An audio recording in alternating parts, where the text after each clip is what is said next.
Francisco Paco Cruz, periodista de larga trayectoria, más de 47 años en el periodismo, autor de una larga lista de libros. Le recomiendo sus dos más recientes, Las Damas del Poder. Por cierto, en Las Damas del Poder habla también de la esposa de Ernesto Zedillo. Interesante leer, sobre todo en este momento histórico, Las Damas del Poder, en el apartado de Martita Sagún, porque Fox no deja de decir pendejadas, y de Ernesto Zedillo con su regreso público a México y su esposa, y García Luna, el señor de la muerte. Mi querido Paco, para que empecemos a tambor batiente, si me permites, maestro, antes de escuchar tu saludo y tu comentario inicial, cuando habla de tiranía, Zedillo, don David, échemelo otra vez, por favor.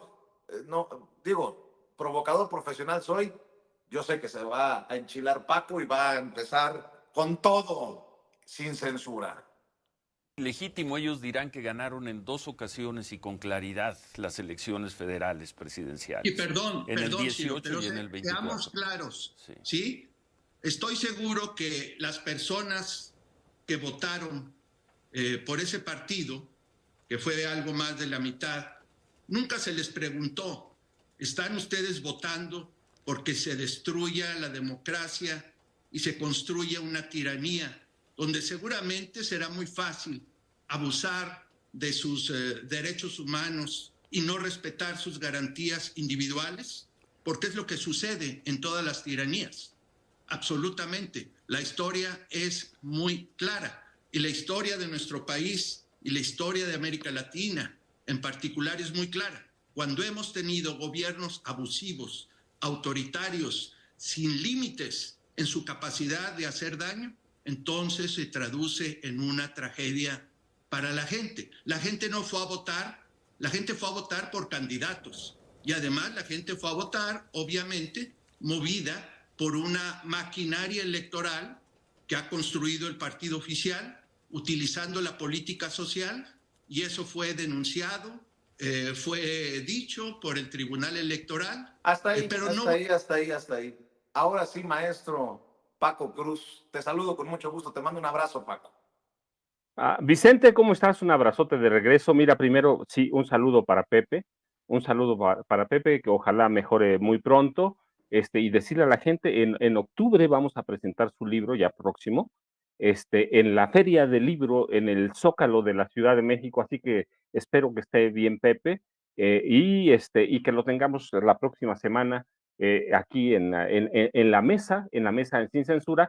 Así que un abrazote, Pepe, a donde estés, y esperemos que te recuperes muy pronto y que nos veamos, además de aquí, en la Feria del Libro para presentar su nuevo libro, Vicente. Y luego otro, mira, primero voy a empezar, pues ya todo el mundo sabe, pero primero con algo que me afecta a mí directamente. En 1997, Ernesto Zedillo, el doctor Ernesto Zedillo Ponce de León, nunca nos preguntó a millones de mexicanos si queríamos que nos rebajaran nuestras pensiones de 100 a 30%, de 100 a 30%. Nunca votamos por un personaje, o nunca votó la gente, nunca voté por el PRI, nunca voté por ningún candidato priista, pero yo quiero preguntarle a Zedillo, porque soy directamente afectado, si los millones de futuros pensionados del IMSS y del ISSSTE votaron en algún momento porque nos rebajaran las pensiones al 30%,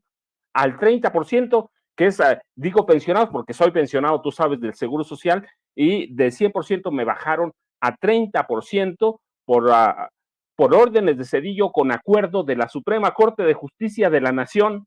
Y mira, nada más, qué peor despedida pudo tener Norma Lucía Piña Hernández, de arroparse por un personaje como Ernesto Zedillo, que se fue de este país dejando no solo una estela de corrupción a su paso por la presidencia de la República de diciembre de 94 a noviembre de 2000, sino un personaje oscuro con vínculos sólidos con el cártel de Juárez, con Amado Carrillo Fuentes, abiertamente, directo con él, con Liévano Sáenz Ortiz, que era su secretario particular, un hombre que creó a los Zetas, que le dio a Osiel Cárdenas Guillén la orden de de reclutar a un grupo élite del ejército, fuerzas especiales, los GAFES, para formar los Zetas, a un hombre que controlaba el cártel de Colima a través de su suegro, el papá de Nilda Patricia Velasco de Zedillo y de los hermanos de ella, que controlaban el cártel de Colima. ¿Qué hacía el cártel de Colima?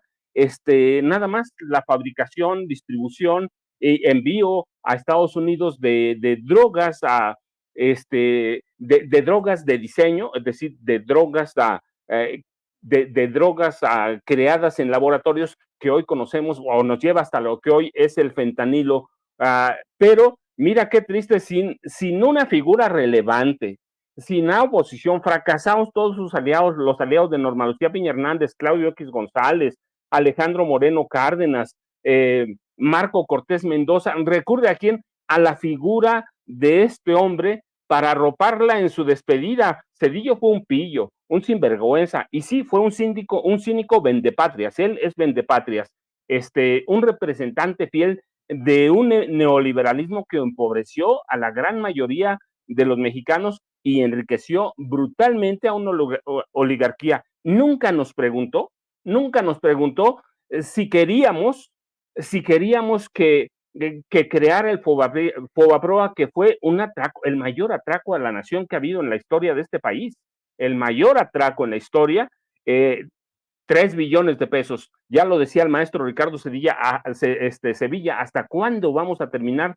de pagar? Hasta 2042, 2045, si nos va bien. Una deuda que producto de robo, porque eso fue robo, está documentado, de robo, de malversación de fondos de sus amigos banqueros, de sus amigos empresarios y de políticos y de sus amigos empresarios de la prensa. Si nunca nos preguntó nada, y yo puedo decir, porque con conocimiento de causa, sí fuimos a votar el pasado domingo 2 de junio.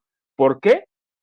Por la reforma al Poder Judicial. No solo votamos por Claudia Sheinbaum Pardo, votamos por un cambio verdaderamente de sistema y votamos por la reforma al Poder Judicial. Nunca nos engañó Claudia Sheinbaum Pardo, nunca nos engañaron los candidatos de Morena. Sí fuimos a votar por eso. Zedillo nunca nos preguntó si queríamos que sus grupos paramilitares de su PRI, asesinaran a 45 o ejecutaran a 45 indígenas en Chiapas, 18 mujeres, fíjate, 4, lo digo porque es uno de mis capítulos de uno de mis libros, del segundo de mis libros, 45 indígenas ejecutados, 18 mujeres, 4 de ellas embarazadas, 16 niñas, a 4 niños y 17 hombres adultos, y muchos de ellos ejecutados por la espalda, con conocimiento y autorización de Ernesto Zedillo Ponce de León y del secretario de Gobernación, que era Emilio Choifer Chemol. Ellos sabían lo que iba a pasar, lo tenían bien presente y no hicieron nada. Así que nunca nos preguntó si queríamos que asesinaran a los campesinos, y fue un hombre que además en su gobierno intentó dar un golpe de Estado a través de la disolución de la Cámara de Diputados en 1997. Así que nunca nos preguntó nada. Hay que preguntarle a millones de mexicanos que lo han visto, que lo han seguido, que lo entienden y que lo repudian. Si nos preguntó si queríamos que se enriqueciera brutalmente a través de los ferrocarriles que él vendió a la iniciativa privada extranjera y después se enriqueció con ellos. Así que nunca nos preguntó. Yo digo, mira, Vicente, qué despedida de Norma Lucía Piña Hernández, cobijarse y arroparse en uno de los criminales, a presidentes o expresidentes hoy criminales de este país, en uno de los presidentes que se sirvió y sirvió de la presidencia para arropar a sus amigos, los empresarios o los magnates, los grandes comerciantes y los políticos priistas, Vicente. ¿Qué te parece? Pues fuerte lo que dices, pero imagínate lo que escribió el querido César Gutiérrez Priego, el abogado César Gutiérrez Priego, gran amigo, al que respeto siempre y admiro por su valentía, porque él tiene años también, como tú, denunciando a este cínico de Ernesto Zedillo. Ya llegó también a la mesa y escribe, César: el cinismo de Ernesto Zedillo no tiene límites. Más allá de ser el peor presidente de la historia, de ser el responsable del Fobaproa, de ser violador de derechos humanos y ordenar diversas masacres, quisiera que me responda lo que le he preguntado desde hace 27 años. ¿Por qué protegió a Amado Carrillo Fuentes, quien aportó millones de dólares a su campaña a la presidencia, y por qué protegió a los narcotraficantes Amezcua Contreras, líderes del cártel de Colima y reyes de las metanfetaminas, que el día de hoy forman parte del cártel Jalisco Nueva Generación? Preguntemos a quien fue su secretario particular, Líbano Sáenz, quien era quien recogía el pago de los narcotraficantes. Qué duro mensaje pones en lo que antes era Twitter, ahora X, César. Te saludo con mucho gusto, te mando un abrazo.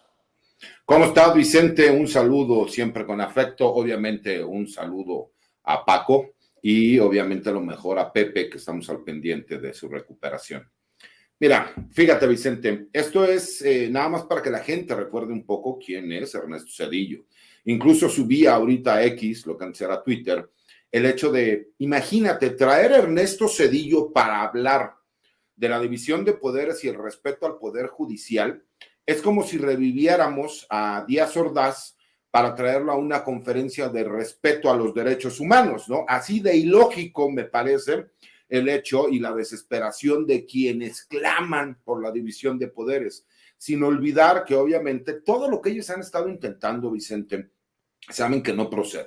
Así como hay muchos, ¿no?, abogados o pseudo especialistas que dicen, si su abogado está a favor de la reforma judicial, cambie de abogado. Yo les diría, si su abogado cree que puede promover un amparo en contra de la reforma constitucional, inmediatamente cambie de abogado, porque ese no sabe, ¿no? Pero retomando un poquito, y yo sé que a lo mejor muchas personas dirán que el problema que yo tengo es un problema personal con Ernesto Zedillo, pues yo tengo que decirles que sí, obviamente sí es un problema personal que yo tengo con Ernesto Zedillo Ponce de León, porque tenemos que recordar que en febrero de 1997, yo siendo un civil, a mi personal militar me secuestró y me torturó. Y yo pensé que, la verdad es que pensé que iba a perder la vida. A lo mejor no es que sea yo muy valiente, a lo mejor es que me volví indolente ante todo este tipo de situaciones.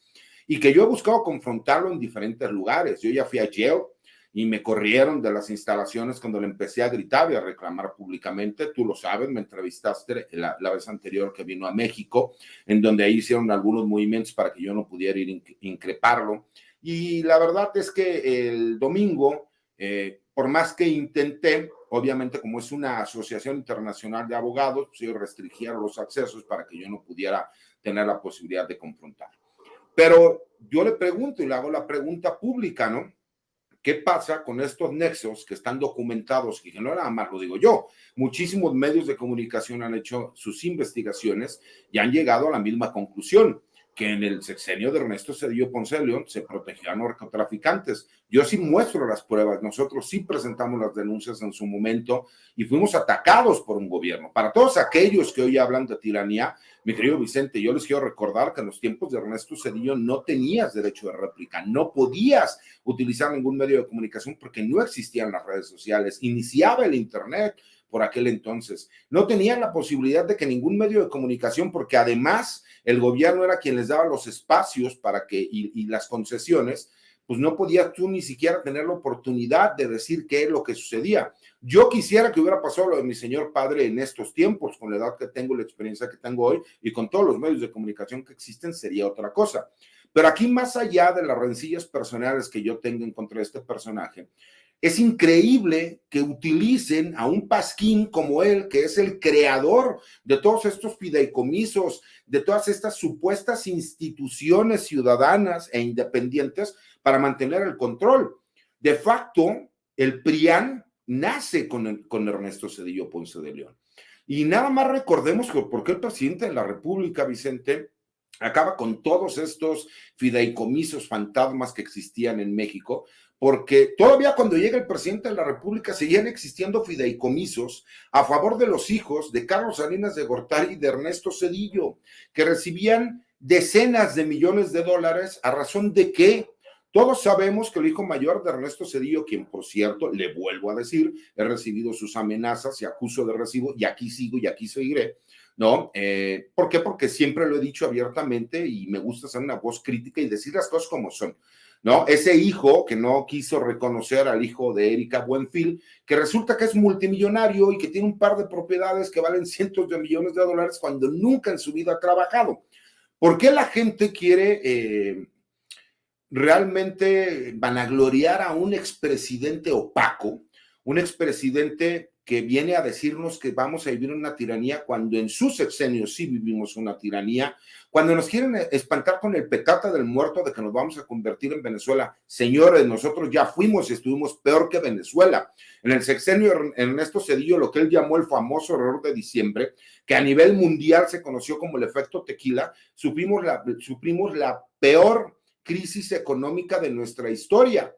Y eso fue a razón de los errores que él cometió y que se convirtió en una verdadera tiranía en donde la gente no podía ni siquiera salir a expresar ni hacer uso de la manifestación pública porque eran reprimidos. Ya lo dijo bien Paco, se utilizaba la fuerza pública para reprimir a la gente.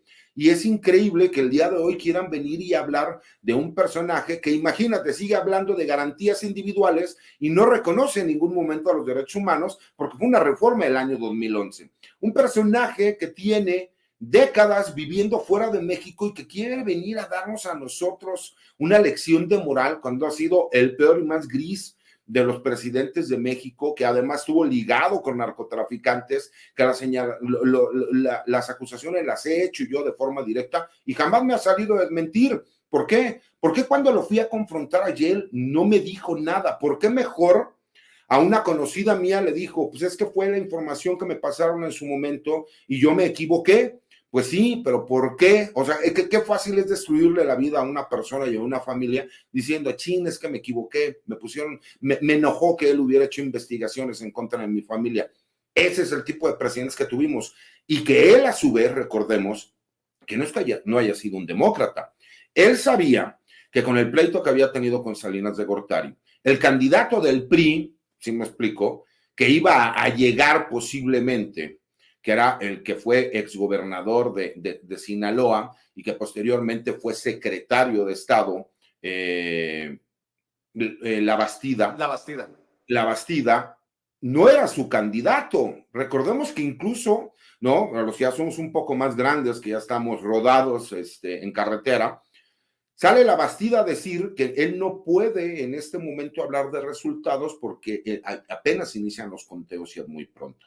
Recordemos quién crea al INE, que posteriormente lo transforman en el IFE, quién es el que pone a todos estos magistrados, ¿no?, del Tribunal Electoral, quién pone a todos los ministros de la Corte, con los cuales él tuvo un poder inmesurable. Imagínense 15 años a partir de que él deja a los ministros tener control total de la Corte. Entonces, para que no se nos olvide que él todavía llegó, señaló y dijo la vez pasada que vino a México, que el problema del neoliberalismo es que no le habían dado la oportunidad de que se vieran los resultados. O sea, llevamos 40 años jodidos como mexicanos porque él realizó el robo más grande de la historia al convertir deudas de privados en deudas públicas y que todavía faltan más de 40 años para seguirlo pagando y que todavía nos pedía que le diéramos 30 años más al neoliberalismo, ¿no? Como lo dijo Paco, él vende empresas mexicanas y él secretamente se convierte en socio de estas empresas, lo contratan todavía y de forma impune se va a vivir fuera de México y supuestamente se autoexilia, pero hoy quiere levantar la voz. Eso lo hubiera hecho hace 30 años, mi querido Vicente. No hoy. ¿Hoy de qué sirve?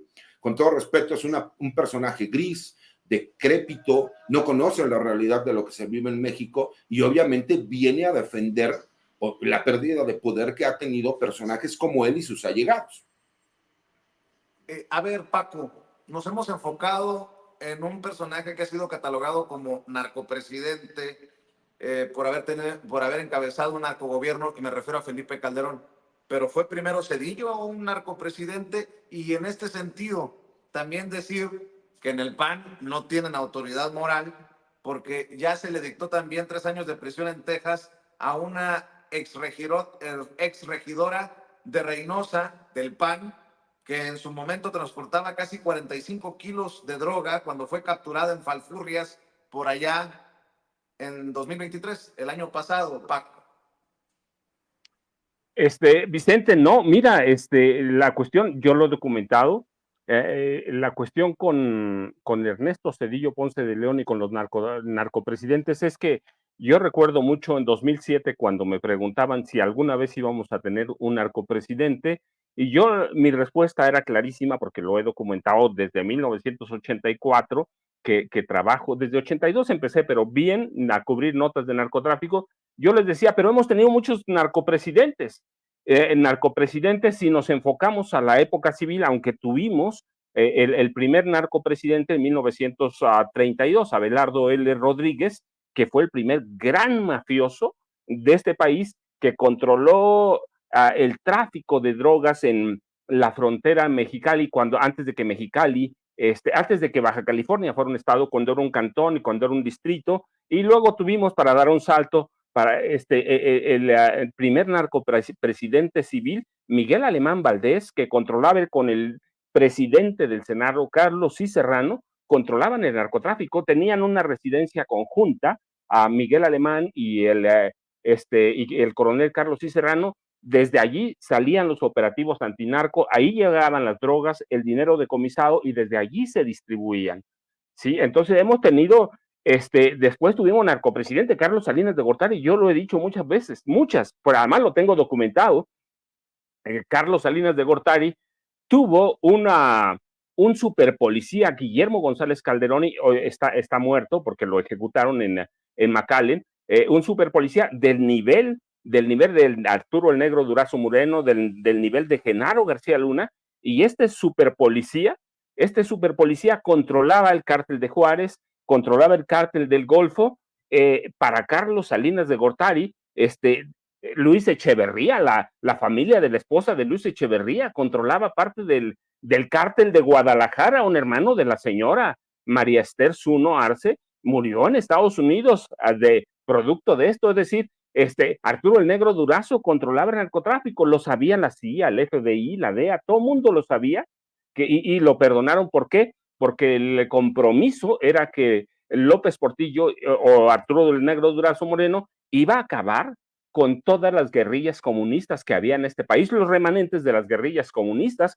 ¿Sí? Hemos tenido presidentes narcos desde 1932, y Zedillo es un producto muy acabado, pero además déjame decirte, Zedillo en su momento dio la orden y el visto bueno y la orden para que Genaro García Luna creara bandas de secuestradores, y para combatir a los secuestradores que había en este momento, sí, crearon bandas oficiales de secuestradores desde el CISEN con Genaro García Luna, y la orden fue precisa: Genaro García Luna, crear a bandas de secuestradores para infiltrar bandas de secuestradores. El Estado mexicano se convirtió en el gran secuestrador de este país, y con Salinas y Zedillo nacen, a través de Genaro García Luna, los secuestros de alto impacto en este país. Grandes empresarios, los empresarios deben recordarlo bastante bien.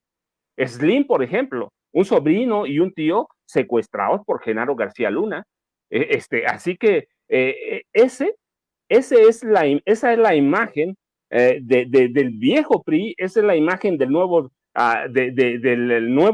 del nuevo PAN, el que nace en 1988, el PRIAN, como dice el licenciado Gutiérrez Priego bien, que hoy, cuya culminación vemos en Denise Ahumada Martínez, la exregidora en Tamaulipas, que es condenada a 3 años de prisión, nada más porque le encontraron el equivalente a 42 kilogramos de cocaína ocultos en varias partes de un vehículo, que tenían un valor, no sé, como superior a $1 millón. Así que esto es todo el retrato de un país que fue gobernado por el crimen organizado en su modalidad del narcotráfico desde 1932. Hubo generales chihuahuenses, el general Quevedo controlaba parte del narcotráfico. Hemos tenido grandes mujeres del narcotráfico que se controlaban desde la presidencia de la República, de priistas y luego panistas. Así que la regidora Denise Ahumada Martínez es el resultado de todo esto, y Ernesto Zedillo Ponce de León no puede escapar porque él dio el visto bueno para crear las grandes bandas de secuestradores que creó Genaro García Luna. Él es uno de los responsables. Él creó además a los Zetas, lo he dicho, por qué, cómo nacen los Zetas desde el ejército, y lo hace Ernesto Zedillo Ponce de León, a través de sus vínculos, conocía el Cárdenas Guillén, que prácticamente está a punto de salir de prisión, si no es que ya salió. Entonces, es un presidente que nos queda mucho, que viene con las manos manchadas de sangre, con las manos manchadas de droga, y que hoy nos viene a dar lecciones de democracia, lecciones de... él creó este poder judicial que tenemos, él lo creó, así que esto, Denise Ahumada Martínez, es el producto más acabado de todo eso que crearon Ernesto Zedillo Ponce de León, Felipe Calderón Hinojosa, Vicente Fox, Carlos Salinas, ella es el producto acabado de personajes como Genaro García Luna. La pescaron, pero si no lo hubieran pescado tendríamos una narcopolítica panista. Así que eso es el resultado de todos los años en los que el PRI y después el PAN controlaron al narcotráfico, Vicente. La historia del narco en este país no nace en los 80, nace en 1900, más o menos 1911, de la mano de militares, y después en 46 se adaptan muy bien a él los presidentes como Miguel Alemán Valdés, como Luis Echeverría Álvarez, el secretario de Gobernación, Mario Moya Palencia, de Luis Echeverría Álvarez, entregaba a los capos del cártel Guadalajara credenciales firmadas por Gobernación como agentes especiales. Así que Denise Ahumada Martínez representa la imagen viva de los gobiernos del PAN, del PRI, e insertos en el narcotráfico, Vicente César.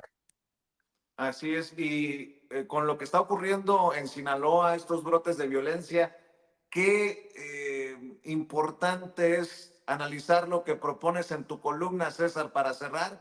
¿Qué va a pasar con la Guardia Nacional? En realidad, ¿qué va a pasar con la seguridad en México, ¿no? Ahora que se va el presidente, llega la doctora Claudia Sheinbaum y los cambios que ya están previstos.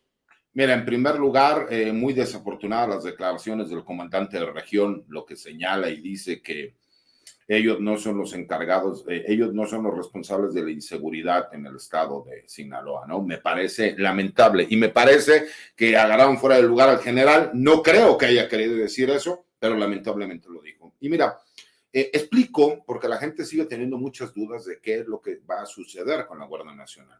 En este momento la Guardia Nacional pertenece a la Secretaría de Seguridad y Protección Ciudadana y que pues obviamente Rosa Isela es la encargada, pero en la parte administrativa, porque por un acuerdo interno, determinaron que la parte operativa la seguiría manejando la Secretaría de la Defensa Nacional. Esto porque recordemos que hubo una reforma que se promovió la inconstitucionalidad ante el Pleno de la Suprema Corte de Justicia, y en una votación 8-3 se determinó que, de acuerdo a lo que establece el artículo 21 constitucional, la seguridad pública tiene que estar bajo el mando de un civil. Y así fue como se determinó, se dio la posibilidad de que se acabara el año para que a partir del año 2023 se fuera la Secretaría de Seguridad y Protección Ciudadana. Ahorita, con el plan de reformas que se llama Plan C, ¿no? Y que esta reforma se propuso dentro del Plan B, porque lo que se busca es blindar a la Guardia Nacional y explicarle a la gente. La Secretaría de la Defensa Nacional en el año 2022 se reformó en todos los aspectos para convertirse en una Secretaría de Estado que cumpla funciones político-administrativas. Para que el secretario de la Defensa no tenga el mando operativo del Ejército y de la Fuerza Aérea, se creó el Estado Mayor Conjunto, de donde sale el general Ricardo Trevilla, quien es el próximo secretario de la Defensa Nacional, gracias al excelente trabajo que pudieron llevar a cabo, ¿no? Pero se transforma la Secretaría de la Defensa Nacional, y lo que se busca ahora con el proyecto de reforma es que la Guardia Nacional, siendo una fuerza armada, como es un órgano administrativo desconcentrado en la parte técnica, pase a formar parte ahora de la Secretaría de la Defensa Nacional, pero única y exclusivamente como una fuerza armada enfocada a la seguridad pública. Para todos aquellos que hablan de militarización, ¿no? Para mí militarización es que un día nos levantamos y estuviéramos como viviendo en Corea del Norte, donde los militares sean los que nos apliquen las leyes y reglamentos militares, en donde los ministerios públicos militares nos inicien carpetas de investigación, los jueces militares, de acuerdo a estas leyes, nos juzguen. Entonces, imagínate, sería completamente ilógico. Lo que se está haciendo, mi querido Vicente, Paco, es que la Guardia Nacional ya como una comandancia general, como lo es ya el ejército, que es una comandancia general, la Fuerza Aérea, que ya es una comandancia general, llegue a ocupar ese tercer espacio como una Fuerza Armada, única y exclusivamente para funciones de seguridad pública. Y mientras las nuevas generaciones de la Guardia Nacional van alcanzando los grados equivalentes dentro de la Guardia Nacional a los grados del ejército, obviamente serán militares que estén haciendo esa función de seguridad pública los que estarán dentro del mando. Y hay que recordar que quedan 4 años de que la Fuerza Armada Permanente del Ejército y de la Armada de México estén coadyuvando en cuestiones de seguridad pública. ¿Para qué? Para que entonces sí la Guardia Nacional sea la única que se encarga del trabajo de seguridad pública y el Ejército y la Fuerza Aérea y la Armada de México regresen a los cuarteles para seguir cumpliendo con sus funciones constitucionales, que es la seguridad nacional y la seguridad interior. Querido César, ¿por qué no cerramos invitando a la audiencia a leer precisamente tu columna en La Silla Rota, a ver tus videocolumnas, a estar al pendiente de lo que subes a redes sociales?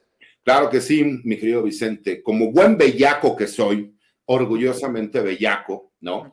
Los invito a que vayan a mi cuenta de X, anteriormente Twitter, que es @CésarGutiPri, las columnas que escribo todos los martes, la videocolumna que hago para el blog de información militar y seguridad nacional Campo Marte, y obviamente todos los días que estamos aquí, los martes, en esta mesa de análisis con personajes a quienes yo quiero, en lo personal como grandes amigos y que además admiro y respeto, como Paco, como Pepe y como mi amigo Vicente. Les mando un abrazo, cuídense mucho y recuerden, lo de hoy es ser bellaco. Gracias, abogado. Mi querido Paco, hay que también cerrar invitando a la audiencia a tus esfuerzos. Vicente, yo te dejo un abrazote también al licenciado César Gutiérrez Priego, sabes que la estima es mutua. Les dejo un abrazote para Pepe, seguramente nos está viendo, así que reponte, Pepe, aquí te esperamos, haces falta. Yo ya sabes, @Paco Cruz Jiménez en X, antes Twitter, Francisco Cruz Jiménez en Facebook. Nos vemos mañana, Vicente. Muchas gracias a los dos. Claro que sí, gracias Paco, gracias querido César, estamos al pendiente, que pasen excelente día. Y